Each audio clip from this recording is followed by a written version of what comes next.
very good. And the word Orion, Orion,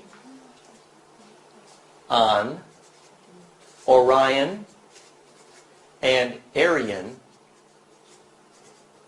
We know what the word on means. The word on means sun god. Ori means you have golden radiance in your aura. Fractality in the charge radiance. Orion.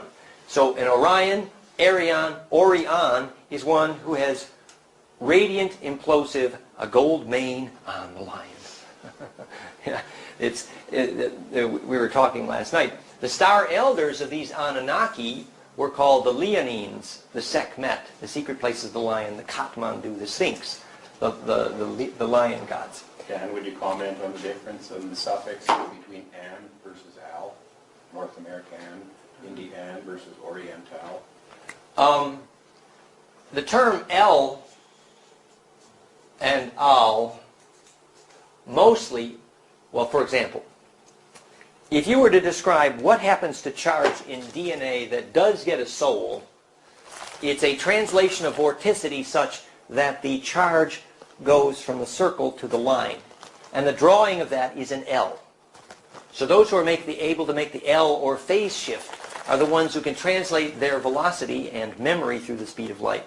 For example, step on top of the Moxine light, the quartz cube in secret places of the Andes, and you appear to vaporize. If you're a Tron, you can take your memory with you through the speed of light. That is an L, as in Elohim. Yeah? Now, if we look at the shape of Alpha Draconis, we have some pictures, but the shape of the Alpha Draconis is actually the Arabic letter L. And the central star is Arrakis, which is Dune. And Elnaton? Elnaton. Eltonin, pardon me? Yeah, Eltonin. And the Eltonin antenna.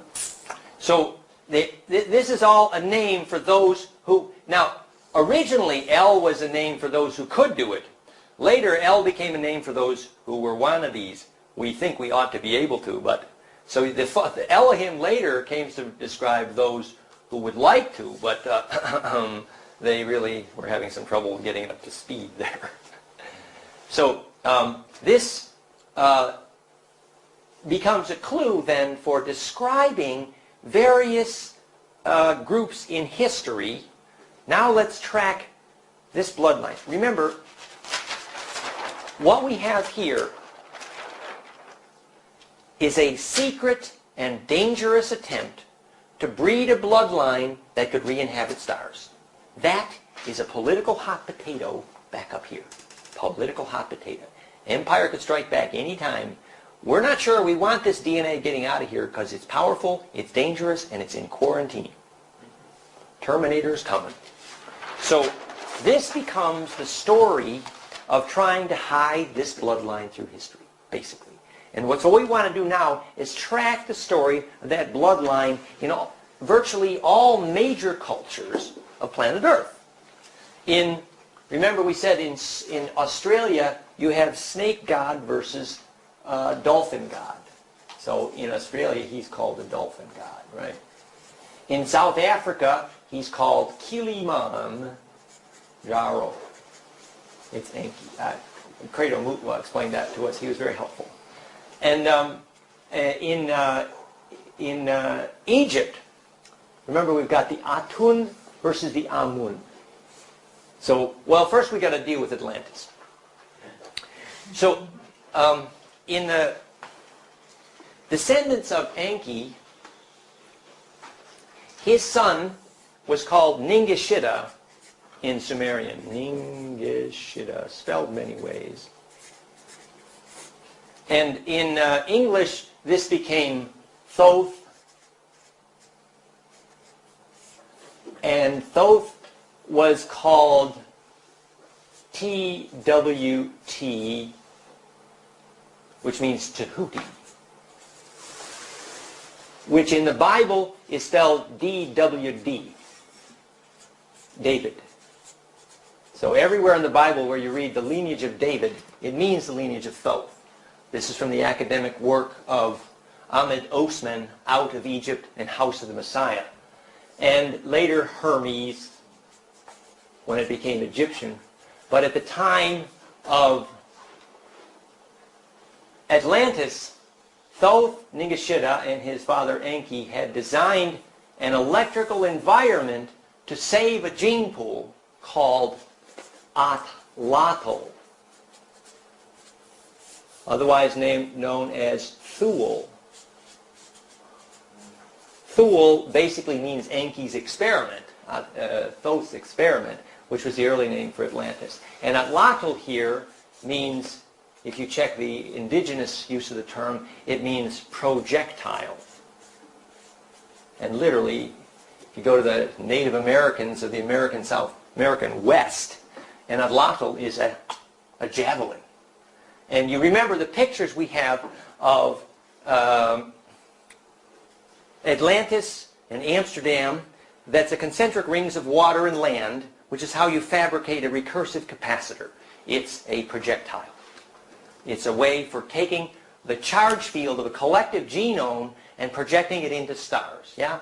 So, but Atlantis is only one of numerous millennial attempts to try to create a haven for a gene pool that could get psychoactive.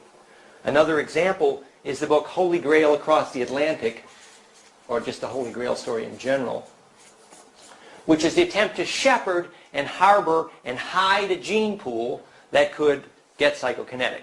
A short version then of the Atlantis story is, in the late stages of that culture, they were using they were using a technology from Sirius A, which was an 6 and 8-sided quartz cylinder suspended in a vacuum and sonically triggered to implode to get voltage from gravity, called fire crystal or Tuoi stone, Tuoi, as elaborately described by Edgar Cayce and discussed by the physicist Sutton from Maryland, the fire crystals of Atlantis, which created an electric field that could get voltage from gravity. It's related to the Moxine light. I don't know if you've ever heard of the Moxine light. It's an implosive, capacitive quartz crystal. And they even have pictures of the Labradovsky, you know what it's called, where they had a quartz cube that would appear to vaporize, create gravity. Anyway, the Tuoi stone was used originally as a fire that did not consume, related to the Vril story. This was a technology to couple the gravity field for the voltage to motorize a culture. Sadly, and this came from Sirius A, and they were basically klutzes in using this stuff. They weren't that good at it. They didn't have long memory. But sadly, they used the electric field, which had high-frequency microwave and RF components. They used it then to enslave people. Lots of people, millions of people were enslaved in Atlantis with the crystalline technology of the priests. And the priests involved were the Amun priests, who later migrated to Egypt. So they misused this technology, misunderstood its frequency signature, misunderstood its ability to phase lock their own tectonics. And so the gravity decay of Atlantis is directly related to failure to ignite DNA. So basically, Atlantis, as a place to grow up a gene pool into stars, didn't quite make it. So this then, the fragments of the Atlantean culture became, of course, the Titicaca story, and the Egypt story, and the India story. You kind of know that piece of the puzzle. The thing that's interesting in these various cultures, let's take the various cultures. In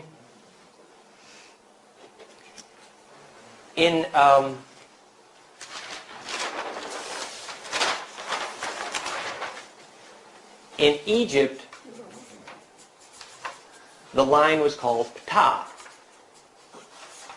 And Ptah came from Thuth Moses. Thuth Moses is actually a name for sons of Thoth. Moesha means son of Thoth. And Thuth Moses was a name for the kingship line of Egypt. And Ptah was a name for Enki's ancestors. And Kem, the original term for Egypt, meant the place of the black bloods, which was Enki, basically. And later, Atun, which means Enki, became Aku,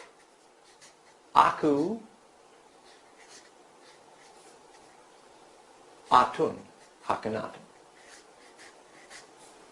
And then Akhenaten in Egypt attempts to build a solar capacitor to ignite DNA. You know the pictures. Oh, we got a little behind in our pictures here. Let's do the pictures. Here, close tab. This is what Enlil looked like. That's a fallen Anunnaki right there. It's a half-blood cross between Ebi and Uru. This is a straight Draco from Alpha Draconis. This is Dracu. Yeah, it's kind of grandma. And what did Enki look at? Enki looked close to this, maybe not quite so mean. Here is this is the Sumerian goddess from the Ubayyad. This is grandma. This is Eve, right? And here is, you see the draconian features on grandma. Yeah, this is the Uru side of the family. This is from the Sumerian Ubayyad on top, morphed, and on the bottom we've morphed the Celtic description of who grandma looks like. She's the same person, basically. She's a great ancient dragon, Asa Uru. And that's what these pictures are. And here... Those are coming from statues? Yes. The statues are there.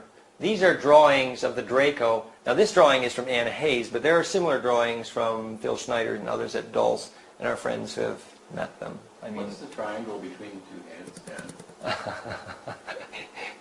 The saying is that the flag of Israel contains the triangle because of the shape of the starcraft from Alpha Draconis. So I guess that might be a Draco starcraft. That's a guess here. And the high ancestors were winged dragons, and this is not a very good picture. The Draco Targ, they call him. And even the winged dragon on Terry's porch up there is interesting to look at. The Siakar Mothman Archon idea. And this here is a little introduction to the lion story. The story was that the Anunnaki maintained a legend that their star elders were the lion gods, the Leonines, which became the Sekhmet story, and why they built the Sphinx, and why the same face is on Mars, because both sides of the interventionist Anuhazi, as they called the Anunnaki at that time, from the Anasazi, that both sides of the family tried to claim that they represented the will and intent of their star elders, the lion gods, the Leonine. So you have secret places of the lion, and why does a lion always guard the door to the temple? The lion's memory guards the door to the access of implosion in the eyeball into the center of DNA. And so at Kathmandu, there's a cat guarding the temple. At Sphinx, you have a lion. The lion guards the temple's gates because it serves you, because if you smell of fear, then when you enter compression, you'll experience heat. So better that the lion could tell you that you're in fear so you don't go in. So smelling for fear from the lion, and this was symbolically the lion ancestors. And Darlene, Vincent Bridges' partner, who runs the Sekhmet website, would be delighted to have you look at that literature.